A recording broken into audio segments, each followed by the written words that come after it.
Ativar o ambiente. A arte como acontecimento, de Celso Favaretto. Nota de rodapé.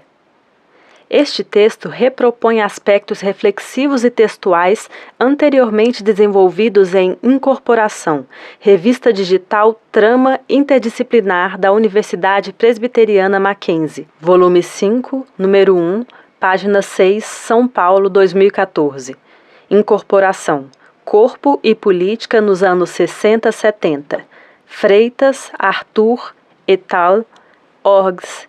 Imagem narrativa e subversão. São Paulo, Intermeios, 2016, página 163 a 177.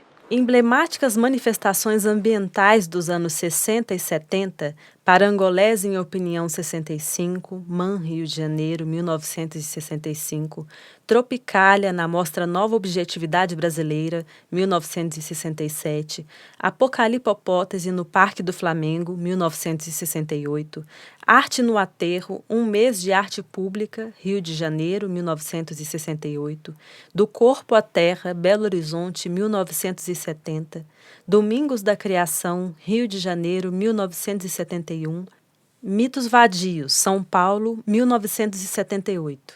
Evidenciaram a centralidade do aparecimento do corpo como protagonista, conceitual e de ações na arte brasileira.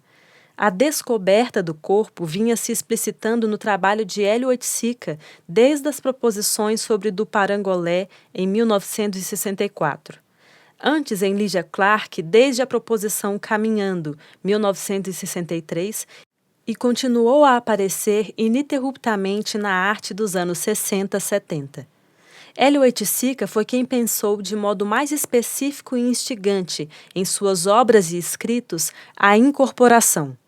E Frederico Moraes foi quem, a partir de seu texto pioneiro Contra a Arte Afluente, o corpo é o motor da obra, nota de rodapé.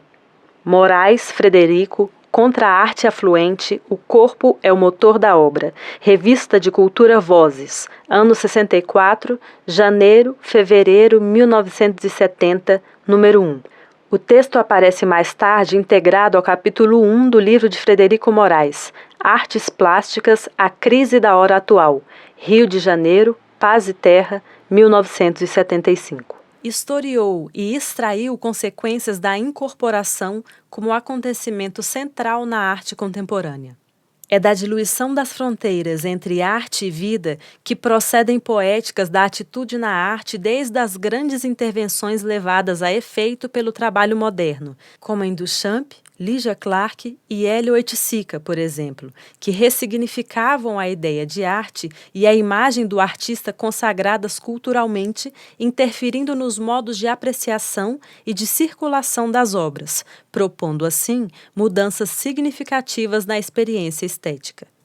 Nas atitudes, que implicam operações como as dos artistas citados, há deslocamento da ênfase na obra de arte para ideias, gestos, ações, objetos e comportamentos que acentuam o processual e o conceitual, o que atinge não só a ideia de arte como sistema cultural que dá sustentação à tradicional experiência estética das obras de arte. Assim, a diluição de fronteiras entre arte e vida, atitude presente desde os inícios das propostas de vanguarda, implicava certo interesse ético e estético com o redimensionamento das relações entre arte e cultura. Lúdica, sensorial ou formalizada, a arte que deriva dos trabalhos das vanguardas novas é sempre intelectualizada, implicando o destinatário como protagonista, participante de situações estéticas mobilizadores de relações entre artistas, obra e públicos. Antes de ser uma de recusa da arte, tal atitude revela uma tentativa de revigorá-la. Oiticica, por exemplo, insistiu em dizer que a morte do quadro não seria a morte da pintura, mas a sua salvação. Tratava-se, então, nas intervenções mais radicais, de definir uma outra ordem do simbólico, uma outra modalidade de inscrição estética, a reposição da arte como intervenção cultural, resistente aos processos de dessubstancialização da arte, obras e objetos, no sistema da arte, dada a inevitável, embora matizada, determinação do seu valor como mercadoria. Essa modalidade de apresentação da arte explorava, de um lado, o fato de que a diluição de fronteiras entre arte e vida situou-a no ambiente, de modo que algo designado como arte aparece determinada pela especificidade do lugar em que é exibida, mesmo que esse lugar é institucional. Isto, é fato, coloca problemas complicados para a discussão sobre as possibilidades de manutenção da negatividade própria da arte de intervenção, deslocando as discussões do valor da arte para a situação cultural do meio de arte. Assim, entende-se as dificuldades da criticidade dessa arte. A nova inscrição estética tem que se haver com o fato de que está situada, imediatamente ou não, no âmbito da cultura da sociedade de consumo, frequentemente aparecendo como instância de mercado e lazer, como um exercício superior da fantasia. Nota de rodapé. Brito, Ronaldo, pós, pré, quase ou ante. Folha de São Paulo, folhetim, 2/10/1983, página 6.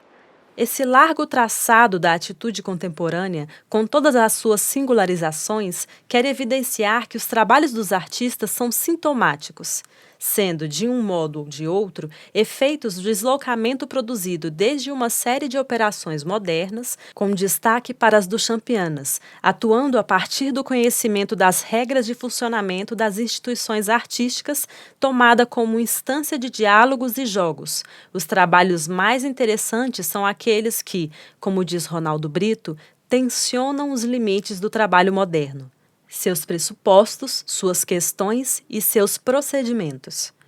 Manifestam, diz ele, o desejo de atravessar a arte moderna ou simplesmente utilizá-la, isto é, parodiá-la cética ou furiosamente, ou então consumi-la. Nota de rodapé. Idem e bidem. Esta travessia pode ser entendida como um trabalho semelhante ao da anamnese psicanalítica, como uma perlaboração do Shabaitan, efetuada pela modernidade sobre seu próprio sentido. Nota de rodapé. Lyotard, J. F., O Pós-Moderno Explicado às Crianças, tradução portuguesa, Lisboa, Dom Quixote, 1987, página 97. Linnemann, Paris, Galilée, 1988, página 35. Enfatizando seu caráter reflexivo, este trabalho desidealiza as proposições modernas indiciadas, compondo um campo de ressonâncias que as elucida, liberando assim os seus implícitos. 3. As figurações e efeitos de um imaginário corporal que adquiriam visibilidade nas atividades artísticas brasileiras a partir dos anos finais da década de 60, entendendo-se os anos 70, nota de rodapé. Câmara, Mário, Corpos Pagãos, Usos e Figurações na Cultura Brasileira, 1960 a 1980. Tradução, Luciana de Leone, Belo Horizonte, editora UFMG, 2014, página 9. Realizaram uma necessidade implícita nos desenvolvimentos de vanguarda: vincular a renovação dos processos de arte ao imperativo, que se punha como necessidade de alterar as relações até então fixadas entre ética e estética através da proposição de novos modos de ativação da fundamental categoria de participação. Nas múltiplas e diversificadas manifestações em acontecimentos memoráveis pela repercussão que produziram, o corpo vira personagem conceitual, como sintoma de uma nova concepção de arte que estavam vindo nessas experimentações. Nas artes e nos comportamentos, com repercussões em atitudes políticas, esta vasta experiência teve nos anos 1967 e 68 o seu ponto de definição, principalmente junto ao que ocorreu no teatro, no cinema, na música popular, e nos anos seguintes adquiriu outras figurações, inclusive com desdobramentos originais a partir de 1969, como o que surgiu sobre o signo da experiência contracultural, da nova consciência ou nova sensibilidade, em que as palavras signos, desbunde e curtição funcionavam como emblemas de uma vida liberada sob o signo da disponibilidade e do prazer, livre das constrições da razão ocidental. Na política, na cultura, nos comportamentos, nos corpos, esta nova situação artística e cultural foi se formando nos rastros dos acontecimentos detonados pelas práticas tropicalistas, amplificada pela circulação de informações que chegavam ao país referidas às experiências do underground e pela divulgação de autores erigidos em referência dos novos comportamentos, como Marcuse, Reich, Norma Brown e, no Brasil, por Luiz Carlos Maciel e em revistas contraculturais, como Flor do Mal, Presença, Verbo Encantado, Rolling Stone e outras. Também, tais desdobramentos vieram nos rastros dos desenvolvimentos, então recentes no Brasil, da psicanálise, de variadas terapias e modalidades de expressão corporal, de terapias corporais, como a disseminação das drogas, do rock, da renovação dos costumes, do feminismo e da sexualidade aberta. O núcleo dessas transformações esteve na explicitação da conjugação de arte e vida, processo que vinha informando as artes desde o romantismo e depois significado no lema rambordiano do desregramento sistemático de todos os sentidos. Walter Benjamin, ao pensar o sentido político do surrealismo, considerou que a transformação se daria por efeito de uma espécie de revelação profana que propiciaria capturar as forças do êxtase para a revolução. Sem dúvida, uma ideia muito apropriada para se entender algumas das propostas artísticas desviantes no Brasil naquele tempo. Nota de rodapé. Benjamin Walter, O Surrealismo, o mais recente instantâneo da inteligência europeia. Coleção Os Pensadores, versão 48, São Paulo, Abril Cultural, 1975, página 91. 4. O corpo é como o branco no branco, uma etapa-estado necessário para a chegada ao novo dia do inventor. As experiências e a invocação experimental envolvendo o corpo sempre hão de aparecer e reaparecer de novos modos, tantos quanto seriam os indivíduos a experimentá-las. Nota de rodapé. Oiticica, Hélio, Ondas do Corpo, Oiticica Filho, César e Vieira, Ingrid. Orgs. Encontros, Hélio Oiticica, Rio de Janeiro, Azougue, 2009, página 199. Em seu desígnio de transformar os processos de arte em sensações de vida. Nota de rodapé. Oiticica, Hélio, Texto sobre o Éden, catálogo de Whitechapel Experience, Londres, 1969. Hélio Oiticica desata, como a descoberta do corpo para o parangolé, o estado de invenção, pelo qual o deslizamento da imanência expressiva da obra e do objeto para a iminência do ato corporal expressivo. Configura a sua poética do instante e do gesto, da ação e do comportamento, abrindo assim o campo de um além da arte. Proposição exemplar e radicalizante do deslocamento operado nas artes da modernidade é uma consequência da inscrição do corpo na arte, da vida como processo criador, com que se acede a uma outra ordem do simbólico. Nesta, o corpo não é mero protagonista, como fonte de sensorialidade, antes uma estrutura-comportamento que redimensiona o sensível da arte. A consequente requalificação estética, que rompe a demarcação entre arte e vida, decorre da percepção do corpo humano na vida cotidiana, assim como do seu poder de afetar, constituindo-se a partir de então em condição indispensável da experiência artística. Nota de rodapé. Judy, H.P., O Corpo como Objeto de Arte, tradução Tereza Lourenço, São Paulo, Estação Liberdade, 2002, página 13. A descoberta do corpo ressalta as vivências, as intensidades e afetos liberados no processo de abertura estrutural com que se desloca o sujeito das obras aos comportamentos, privilegiando a exploração de sinestesias, dos estímulos que atingem simultaneamente a vista e o ouvido, todo o corpo, situando-se no vasto campo das analogias entre imagens sensoriais, cromáticas e sonoras. Particularmente, esse processo, ao mesmo tempo vivencial e cultural, ratifica o fato de que naqueles e outros artistas modernos, a variação intensiva dos afetos é a atividade constitutiva do sujeito.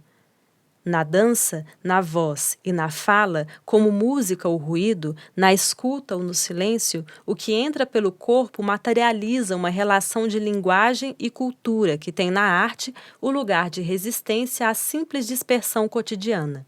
A ênfase na proposição vivencial não se confunde, entretanto, com certas proposições de simples expressão corporal, onde frequentemente se observa, pela mitologização do corpo e do cotidiano, a disjunção entre arte e vida.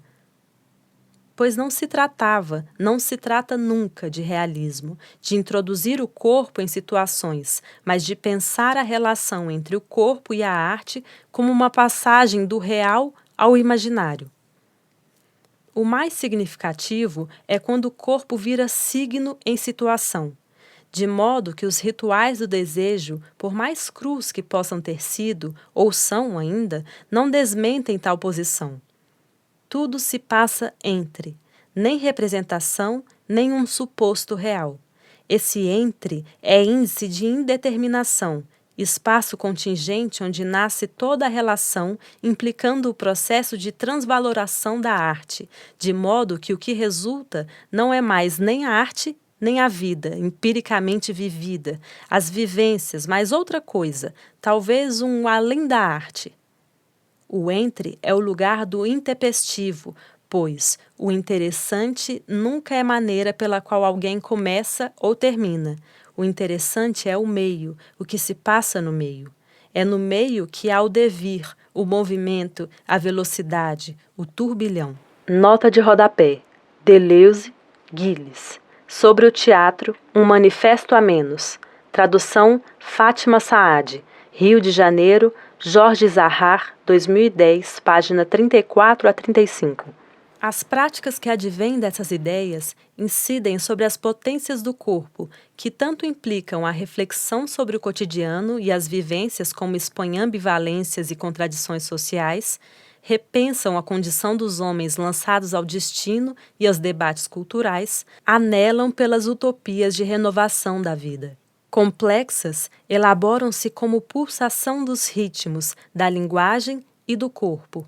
Fortemente iconográfica e gestual, tende sempre a exibir os caracteres daquilo que denota, suscitando no ouvinte reações imediatas. Participa da dança e do espetáculo, realçando não só a voz como o corpo dos participantes. Nota de rodapé. Bério, Luciano, Commentaires au rock, Musique en jeu, número 2, Paris, Sceaux, 1971, página 56, Morin, E. Não se conhece a canção, VVAA, Linguagem da Cultura de Massas, Petrópole, Vozes, 1973, página 146, ISS. Signo de transformabilidade, a força da música e da dança que emerge com o parangolé explicitam exemplarmente a abertura estrutural, a transmutação do sentido de construção que a partir daí se efetua no trabalho de Oiticica, consequência da ressemantização do corpo. São desenvolvimentos requeridos pelo parangolé de atividades que suscitam a labilidade das imagens corporais. Realiza o que está implícito na ideia de envolver-se e desdobrar, pois institui um espaço intercorporal gerado pelas estruturas comportamentos, em que se atualizam relações mutáveis da estrutura e do corpo configurado à lucidez expressiva da imanência do ato. Nota de rodapé. Oiticica, Hélio. A dança na minha experiência, aspiro ao grande labirinto, AGL, Figueiredo, Luciano Figueiredo, Pape, Lígia, Salomão Ali, Orgs, Rio de Janeiro, Rocco, 1986, páginas 72 a 75. A anti-arte de Oiticica incluiu-se no processo em curso de transformação radical da concepção de artista, que se tornou um motivador para a criação. Criar, advertiu Oiticica, citando Yoko Ono, não é tarefa do artista. Sua tarefa é a de mudar o valor das coisas. Nota de rodapé. Oiticica, Hélio, Experimentar o Experimental, Nave Louca, Torquato Neto e Salomão Ali. Orgs, Rio de Janeiro, Edições Gernasa, 1974. Oiticica apontava, assim, para uma nova inscrição do estético, a arte como intervenção cultural, em que o campo de ação é a atividade coletiva que intercepta subjetividade e significação social. Está, assim, associado a muitas atividades e artistas marcantes, surrealistas, Dada, Duchamp, Warhol, Beuys, etc., que mobilizaram uma investigação com caráter reflexivo sobre a trajetória que vai da arte à anti-arte, em que o corpo foi posto à prova, isto é, quando o corpo foi posto em jogo. Nota de rodapé. Gallardi, Jean, Ao lado da política, poderes e impoderes da arte. Pessoa, Fernando Pessoa e Canton Kátia. Sentidos e Arte Contemporânea, Seminários Internacionais, Museu Vale do Rio Doce, Vila Velha, Espírito Santo, 2007, página 51. Mas o que poderia significar hoje esta proposição de Oiticica sobre a tarefa do artista? Como sempre, que a arte é a inscrição da e na experiência. Mudar o valor das coisas é uma ação cultural contextualizada. Hoje, que poder teria a arte, que política seria esta que não se dedicaria, como antes, a mudar o valor das coisas, mas a tentar, desesperadamente, fazer o valor da arte valer? Pois é interessante pensar que, enquanto nas vanguardas as noções correlatas de obra e de ator perdiam sua consistência, a de artista conservava a sua e talvez mesmo a reforçava. Atualmente, ao invés da extinção da noção de artista, ao mesmo tempo que a de obra, produziu-se uma exacerbação do estatuto moral e social do artista, uma supervalorização do ser artista. Nota de rodapé. Gallardi, Jean, L'Art sans oeuvre. Em Gallardi, J. et al. Org. Louvre d'Arte Totale. Paris, Gallimard, Musée du Louvre, 2003, páginas 168 a 169. Assim, o comportamento é a tendência do programa em progresso de Oiticica, evidenciado como contundência com a formulação do suprassensorial, e o cré-lazer, configurados no Éden e no Ninhos. O ambiental propõe-se como investigação do cotidiano e não como diluição da arte no cotidiano. Na medida que o essencial dos ambientes não é a estetização de objetos e espaços, mas a confrontação de participantes com situações, o interesse concentra-se nos comportamentos, ampliação da consciência, liberação da imaginação e renovação da sensibilidade.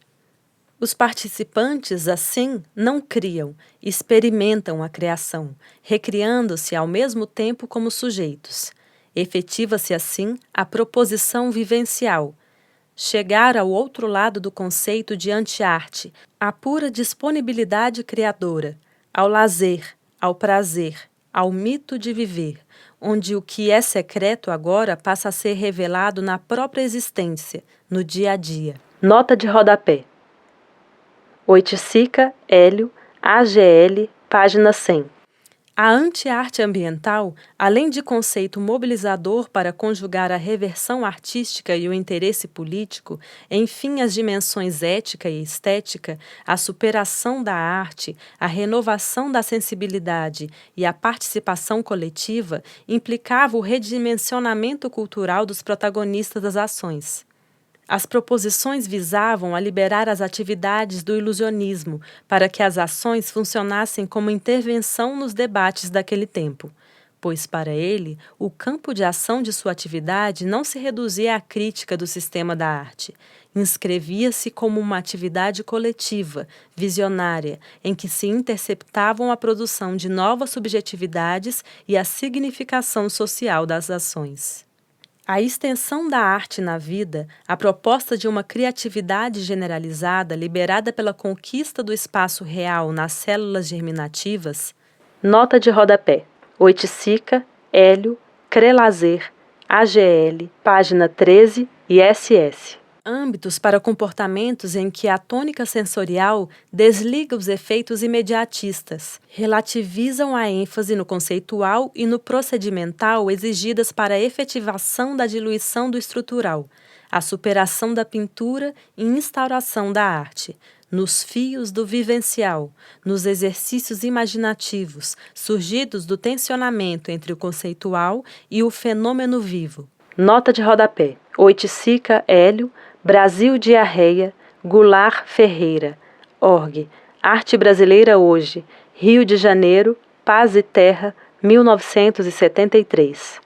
Portanto, a desestetização processada nesses âmbitos para os comportamentos não significava uma valorização simples das sensações e dos afetos como oposição ao suposto e genérico racionalismo atribuído aos modos de compreender as significações assumidas na arte no Ocidente moderno.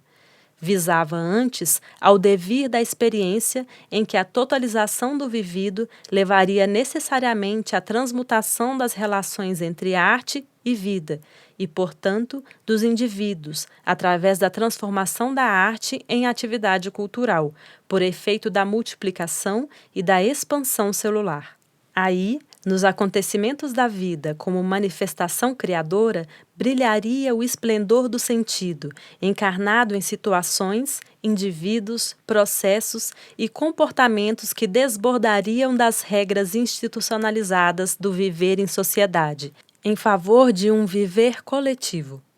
Conceituais e sensoriais, esses acontecimentos materializariam uma imagem do pensamento e da existência que valorizariam situações instáveis e indeterminadas, de fim impreciso, típicas das experiências exemplares, simbólicas, nas quais coexistem intensidade de sentido, convicção e violência, transformabilidade.